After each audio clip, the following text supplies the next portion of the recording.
Chers amis, bonjour. Comme annoncé, je vous livre aujourd'hui la correction du conte que je vous avais proposé en guise d'exercice. Ce conte qui s'appelle Les deux frères. Les deux frères, frères, deux.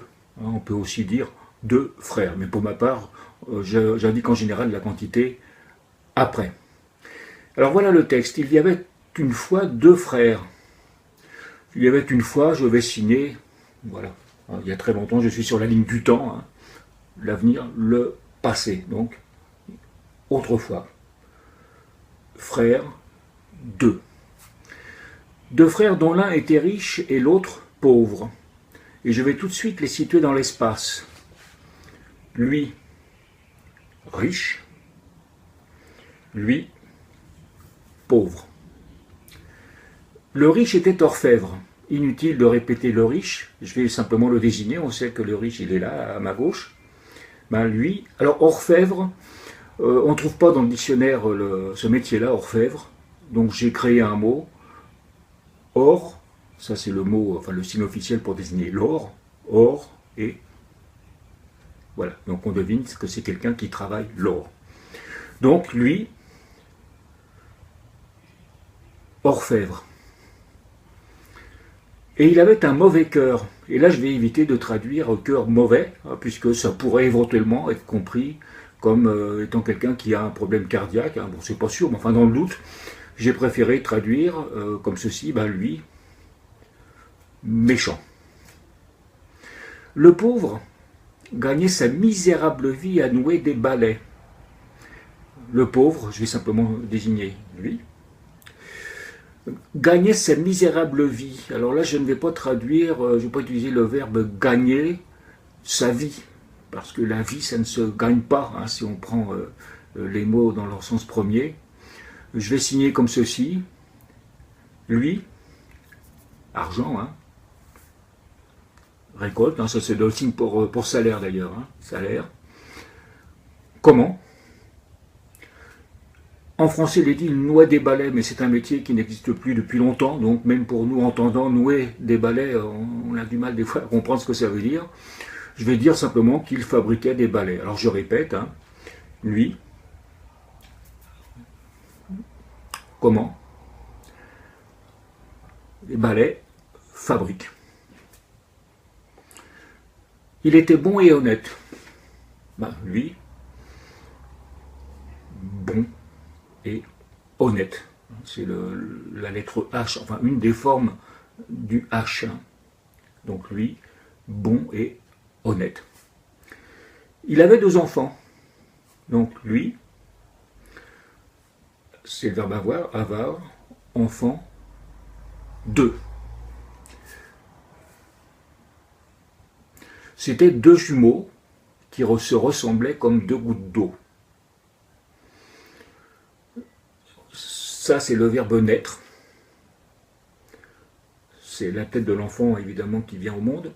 Et les jumeaux, c'est ce signe-là, les jumeaux. Donc, tous les deux, jumeaux. Qui se ressemblaient comme deux gouttes d'eau, là, c'est une expression typique entendante, donc je ne vais pas la traduire, je vais dire simplement tous les deux, un visage pareil. Ces deux enfants avaient coutume de parcourir en tous sens la maison du riche, où on les nourrissait quelquefois avec les restes.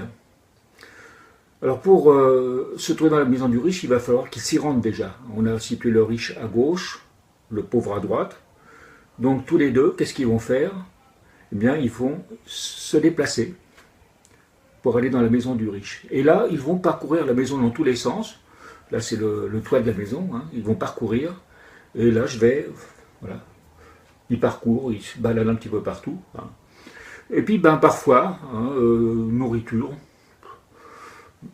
reçoivent. La suite du récit. Il arriva que le frère pauvre, allant un jour dans la forêt pour y chercher du boulot, aperçut un oiseau dont le plumage était entièrement couleur d'or. Là, on va établir un troisième lieu. À gauche, c'est la maison du riche, à droite, la maison du pauvre, et on va situer la forêt au milieu. Et donc, le frère pauvre, on va dire lui, qu'est-ce qu'il fait? Il va dans la forêt. Pourquoi? Chercher du boulot, on va plutôt dire chercher du bois. Bois, chercher. Et là, il aperçut un oiseau dont le plumage était entièrement couleur d'or. Donc on va prendre la place du frère, là, qui est dans la forêt, et puis il regarde un peu partout. Et hop, il tombe en extase. Oiseau en or. Et là, il regarde. La suite du récit, il est si beau qu'il n'en avait jamais vu de pareil. Mais avec un seul signe, on va montrer son extase. On ne va pas prendre mot pour mot, si beau qu'il n'en a jamais vu de pareil. On va prendre la place de l'homme, et puis il va être vraiment admiratif. Voilà. Et on comprend que c'est pas un spectacle dont il est coutumier, c'est même la première fois qu'il aperçoit un oiseau pareil. Il ramassa aussitôt une petite pierre, la lança après l'oiseau et réussit à l'atteindre. La pierre, c'est ce signe-là, une pierre. Alors ça peut être un rocher, et ça peut être une petite pierre. En l'occurrence, c'est une petite pierre, non, pierre. Il ramasse. Et là, ma main va prendre la forme de la pierre. Si je ramasse une petite pierre, c'est cette forme-là. Si je ramasse un ballon ou une grosse pierre, voilà. Mais là, je ramasse une petite pierre. Il la lance après l'oiseau. Et on fait le geste. Il lance après l'oiseau. Et réussit à l'atteindre. On ne va pas utiliser le verbe réussir, on ne va pas montrer l'oiseau qui est atteint. Là, j'ai préféré montrer la réaction du père lorsqu'il pense avoir atteint l'oiseau. Donc, il lance, et là, gagné. Voilà, on comprend qu'il a réussi à atteindre l'oiseau. Parce qu'en réalité, il se trompe. Il a peut-être frôlé l'oiseau, mais le récit nous dit qu'il ne tomba de son corps qu'une plume d'or.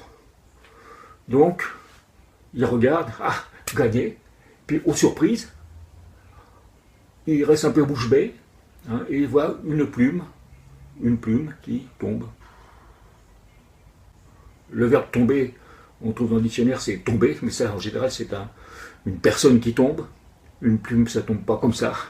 Une plume, ça tombe comme ça exactement, même si c'est une plume en or. Et l'oiseau disparut en volant. Et là, je ne vais pas signer l'oiseau disparu en volant. C'est un peu lourd comme formule. L'oiseau, il est là. On se doute bien qu'il ne va pas partir à la nage. On va utiliser le verbe partir.